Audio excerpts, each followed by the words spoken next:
Hi, I'm Tom and welcome. In this video, I'll be going over how to set up your iPad to use with your S-Series desk. Firstly, requirements. These are detailed in the Dhcp app manual, but I will go over them now. iPad 2 or later. iPad mobile data should also be switched off when using the Dhcp S app. Make sure it's on iOS 7 or later. And of course, a wireless access point with a minimum speed of 150 megabytes per second. And lastly, console software. Version 1.4 or later, please. Let's connect the router to the desk. We can use one of two methods, the first being Dhcp. Firstly, set the wireless access point to Dhcp mode. Consult your router's manual for instruction on this.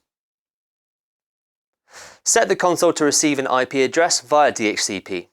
Navigate to Settings and press Dhcp Renew. Wait until a valid IP address is displayed near the Dhcp logo button. On the iPad, go to Settings, Wi-Fi, and select the relevant wireless access point. In the Wi-Fi configuration page, select Dhcp. Check the DNS entry. If not automatically populated, then please enter 8888 as your DNS value and enter a search domain of google.com. The second method is with static IP addresses.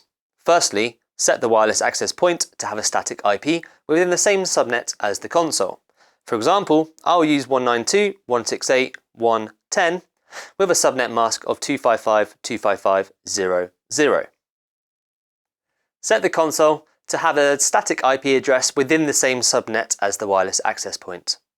So for example, 192.168.1.11 with the same subnet mask. Select the System tab and type the information in the Set IP address manually. Now set the iPad to have a static IP address in the same subnet as the wireless access point and console. For example, 192.168.1.12 with the same subnet mask.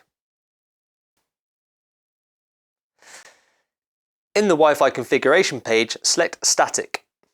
Now follow what we did on the Dhcp setup. Enter a DNS of 8888 and enter a search domain of google.com. Once set up, we can connect the iPad to the desk via the S-Series app. On your console, select Extensions, select iPad. Now, enable iPad control by pressing the button at the top of the panel. Remember to disable this function when iPad control is not required. Enter the iPad's IP address. Enter send and receive port numbers for the console. For example, send is 9000, receive is 8000. Let's navigate back to the S-Series iPad app. In the connection window, enter the S-Series console IP address as noted in the console's iPad configuration panel. Enter send and receive port details for the iPad. Remember, these will be related to the numbers you put on the S-Series console. A button will now display the console model and name. Tap on this button to now connect to the desk. If this button does not display, you have not configured the desk or router correctly. When a valid connection has been created, it will automatically create an item in the connections list. Recall this by touching the connections button and selecting that connection from the list. Additional new connections are created by touching the plus button on the right of the screen. Thanks for listening and check out my other videos for more basic information on how to set up and use your S-Series console.